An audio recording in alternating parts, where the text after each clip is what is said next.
Dan here from Red Devils TV, and in this video we're going to be talking about all the latest Manchester United transfer news, outgoings, incomings, what's going on with Bryan Mbeumo, will Manchester United sign a midfielder, what's going on with Gyokeres, and I'm going to talk about all the other drama as well, with Garnacho wearing Rashford's Villa top, what's happening with Marcus Rashford and Garnacho, Antony, Sancho, the whole lot. We're going to be talking about it in today's video. Make sure you leave a like on the video, subscribe if you are new, and comment down below your thoughts and opinions on all these players that I mentioned in today's video. But anyway, let's just address the elephant in the room. Bryan Mbeumo. For me, he is about to join Manchester United. It's right around the corner. Over the last 24 to 48 hours, it seems that Brentford and Manchester United have come to agreements with the initial fee. Personal terms have been agreed for the last few weeks with Bryan Mbeumo, so hopefully Bryan Mbeumo is in the Manchester United shirt before pre-season, and because that's been United's issue for the last few years, hasn't it? We've never been fully prepared going into the start of the season. You've always had a player who joins at the start of pre-season, then someone halfway, then someone when the season starts, and they haven't got a rhythm going, and it's kind of halted the excitement from the fan base as well. So the fact that United are going to have Cunha and Mbeumo starting in pre-season will be absolutely incredible. Now, for me, if United didn't sign a striker, just before we talk about Mbeumo, I want to go on a bit of a sidetrack, is that, because obviously United are linked with the likes of Victor Gyokeres, Hugo Ekitike, and Victor Osimhen as well. For me, signing Cunha and Mbeumo is enough with what we already have, in my personal opinion. I think Xerxes, the upcoming of Cheeto, obviously Rasmus Hojlund as well, we're going to talk about him, about his possible move to Inter as well. But based on what we currently have, I don't think we desperately need a striker based on signing Cunha and Mbeumo. Obviously, I'd love a world-class striker, someone who can score 20, 30 goals a season. You want that in every team. However, I don't want to be greedy, because for me, the midfield is a key position, and I would much rather sign a midfielder after Mbeumo than a striker, in my personal opinion. But going back to Mbeumo, personal terms have been agreed with him for the last few weeks. Over the last 24 to 48 hours, Manchester United have agreed a fee with Brentford. So, like I said, hopefully it's done soon. But I've got a few bookmarks here. Don't mind if I just put my glasses on real quick. But with the likes of Bryan Mbeumo, it's been confirmed by Fabrizio Romano that Mbeumo is pushing for his dream move to Manchester United. Manchester United are now confident to get to Mbeumo, done deal after the progress, which is brilliant. And obviously, just another article saying that Manchester United have reached a basic agreement to sign Bryan Mbeumo from Brentford. It's understood that Manchester United are happy to pay £60 million base fee, with add-ons set to the overall package towards a roughly £65 million valuation. The only thing left to do is finalise the pay structure, whether we pay in instalments or upward straight fee. Now, obviously, £65 million is a lot of money, and I think United maybe have shot themselves in the foot a little bit, and maybe we could have got the Mbuemo deal a bit cheaper, because we signed Cunha first, didn't we?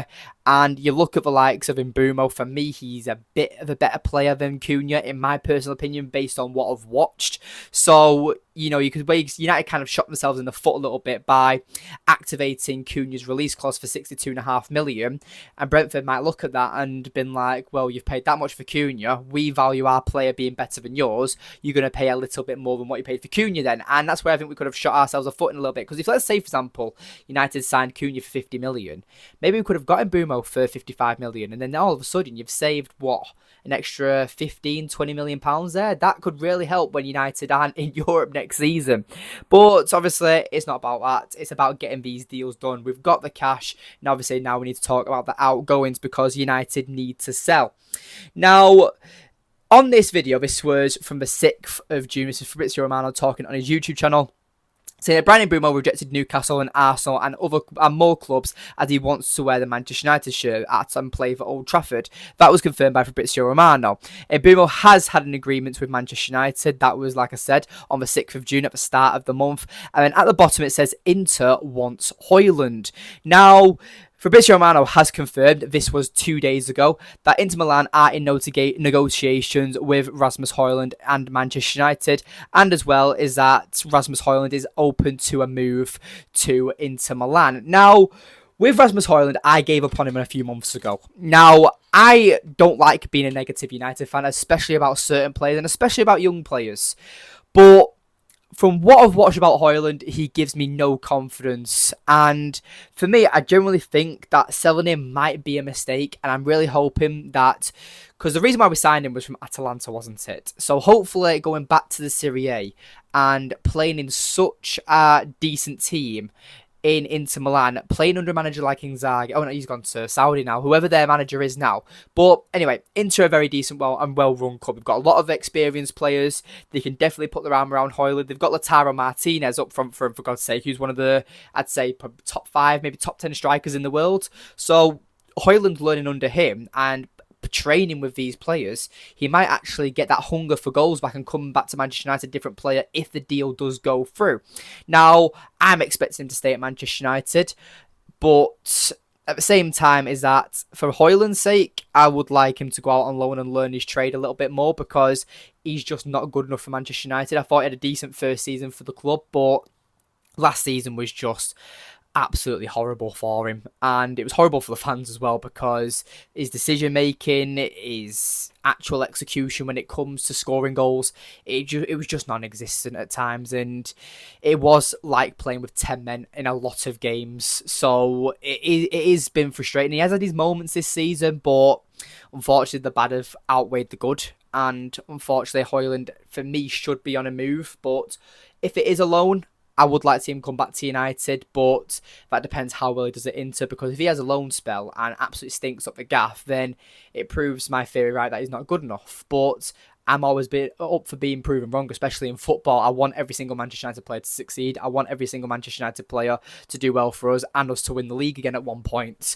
But it's all about progression, isn't it? And I feel like bringing in a player like getting rid of a player like Hojlund and maybe bringing in a player like, Gyokeres or Osimhen, that completely changes your front line with a click of the fingers. So yeah, if Hojlund does go, I wish him all the best. Now, Jadon Sancho.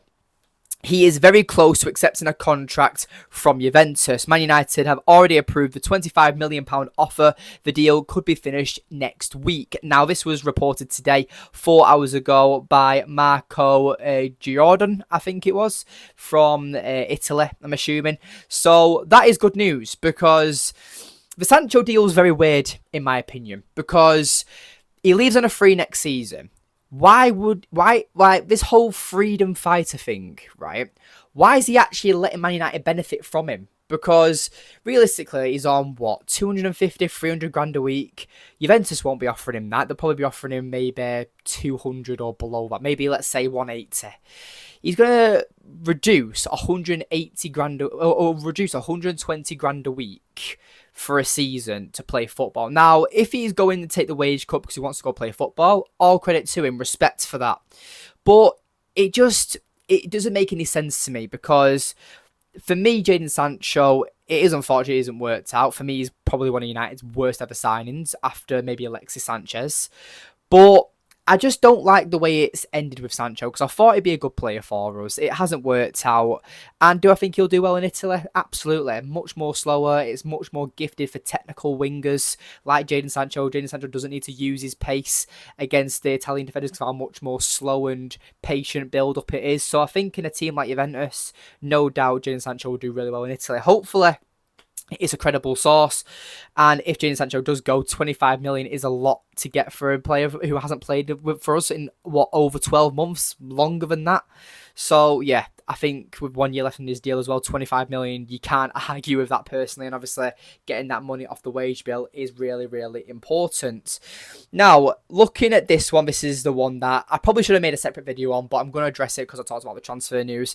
It's Alejandro Garnacho representing Marcus Rashford while on holiday. Now, for me, when I first saw it, I thought, you know what, it isn't that bad. However, then I had to sit down and I thought about it, and I was like, hang on a minute, you arrogant little shit.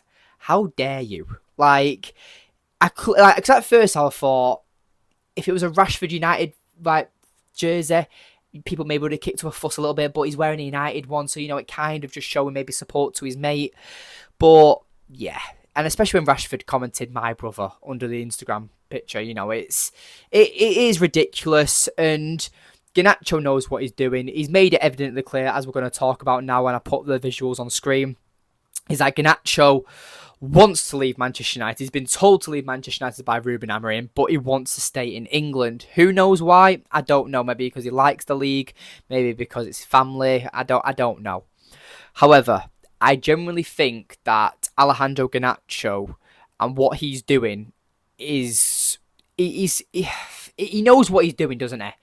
And it's like because a lot of clubs know that Garnacho is for sale at Manchester United. United are holding out on like £70 million. We're not going to get that for Garnacho. Like if Garnacho played for Dortmund and put up the numbers that he did, people would be queuing up and paying 65 to 70 million for him, like they are with Jamie Gittins, like for Chelsea. But because it's United and everyone knows about the fallout and everyone knows about his attitude problems and stuff like that, people are going to try and get him on the cheap. Now, Garnacho's probably our most sellable asset at this moment in time and the player we can get the most money for because he's on low wages, he's young, he's got a lot of potential. Now, I think it's over when it comes to his future at Manchester United. I generally think so. But it depends what happens because pre-season training starts in, just over 2 weeks or just under 2 weeks. So it's interesting what will happen once that rolls around, and I don't think United will get a deal done like that in the space of time. But it seems that Garnacho's open to a move for Aston Villa. They're talking about Newcastle as well with their interest in Antony after Forest have told him then he's not for sale. So maybe Garnacho might go to a Newcastle. But yeah, I think he suits a Chelsea. Personally, I don't want to say that, and I'd hate to see Garnacho in another Premier League shirt. But unfortunately, that's the way it's come to. So we'll see how it goes. Now, Marcus Rashford. It seems like he's the player out of the ones that we're looking at selling is the one that's going to go out on loan this season. Now, for me, you should just cut ties with Rashford. I've given up on him as well. I was defending him when it was all kicking off with Amorim at the start. But at the end of the day, it's gone way past it now. I back this manager. If he doesn't want Rashford in the team and Rashford is talking about all these different clubs he wants to go to in Barcelona and stuff, then just go, mate. That's all I have to say. So it is saying on here that it's according to Joan Fortes that Rashford to Barcelona is hot right now. That's all it says. But yeah, going on to the last one as well, excuse me, is Antony. Now, Antony's a different one because you see Antony's resurgence in that Real Betis shirt. And he really had that, like I said, resurgence. You know, he showed his quality. And what I looked at when he went for them brief games and that Conference League final that I watched of him, that was not the player we've seen at Manchester United. Now, I know he can't do that in the Premier League because the Premier League is way different. He had so much space, so much time on the ball, and you saw his qualities, and that's why Real Betis should be signing him, in my opinion. United aren't asking for a lot of money. £30 million is what it's looking at. So, yeah, for me, I think that the fact that Antony is willing to take a 30% pay cut, which is, is still quite a bit of money. But at the same time, you look at what Real Betis did, and I think they covered like 80% of Antony's wage last season. So I'm pretty sure that if they gave him that wage, then I'm pretty sure he'd be happy to go if that's what they were paying him. But yeah, it says here, according to Samuel Luckhurst, that United require a fee of £32.58 million to avoid any loss on Antony under Premier League's profitability and sustainability regulations, or should we just say PSR, shouldn't I? But I think we can get that for Antony to avoid any loss for PSR reasons. But at the end of the day, you're looking at Sancho, you're looking at Antony, you're looking at Garnacho, and if we were to sell those three players, you are looking at over 75 to 80 million pounds. Now, I talked about a midfielder before and a striker. Now, those signings are really, really important. And I'm looking at the likes of Juventus and, excuse me, I'm looking at the likes of Juventus and their players that are available in like Douglas Luiz. I think he'd be an amazing player for Manchester United. Premier League proven what he did at Aston Villa. It's not worked out for him with his injuries at Juventus. I think he'd be a very decent player, a very athletic player, and he's decent with his ball progression as well. So I think he'd suit Ruben Amorim's system. And yeah, maybe the swap deal could happen. Maybe Manchester United are just going to receive a fee for Jadon Sancho and maybe give that fee back for Douglas Luiz, but maybe go out on loan and get him, So we'll see how that goes. But yeah, Last one, just before we talk about, is Victor Gyokeres. Now, for me, Victor Gyokeres has always been my preferred option. I like Victor Osimhen, but Victor Gyokeres has always been my favourite one out that we've been linked to. The video's there probably since January, since February time. Yeah, I think going for Victor Gyokeres is the main guy, in my opinion. I mean, excuse me, you can't fault scoring nearly 100 goals in 2 seasons. You just can't ignore that. I don't care what league you're in, you need to be a good player to put them chances away. And even if, right, I think he scored something like daft, like 55 goals for Sporting this season. Even if he has half a bad of a season as next season for United that he did for Sporting, that's still 20 plus goals. United haven't had a striker score 20 plus goals for since Robin van Persie. Like Lukaku, Ronaldo, Zlatan, Cavani, all these amazing strikers we've had, even Igalo, like, for God's sake, like Rasmus Hojlund, Xerxes, like, in the Premier League, we've not had a striker score over 20 goals for since Robin van Persie. That is mental. Now, Gyokeres, for me, could do that, and especially with United not having European football, having 1 game a week all season, I think we will see a lot of players who struggled last season have much better seasons. Your Mason Mounts, your Kobe Mainus, you know, who else? Maybe Ahmad, because Ahmad got injured for a large portion of the season as well. Like, Bruno Fernandes said it at the end of the season, or midway through last season, that next season, or the end of next season, he does not want to be Manchester United's Player of the Year. He wants it to go to someone else. So know that someone else put more effort than he did, where you know Bruno Fernandes is always going to give 120% no matter what. So you look at like the likes of these players that are a bit injury prone or don't really get a lot of game time just because of the amount of, like, I don't know, what's the word, intensity that is required of European football. So I'm hoping that we can see more from certain players. But yeah, Gyokeres, I'd be all over this. I mean, there's talk from Portugal that Liverpool were interested. Now they're not interested. We'll see where that goes. But just this last one here. According to Team Talk, that Victor Gyokeres has told Manchester United that he wants to join them this summer despite interest from elsewhere, that being the likes of Liverpool, Arsenal and other options. So yeah, it's been a long video. I apologise. If you made it as far as this video, thank you so much. Leave a like if it's on the video. Subscribe if you are new. And yeah, I'm glad to be back. I'm going to be getting more videos out there, let's say once every 2 days or so I can kind of adjust it before the season starts.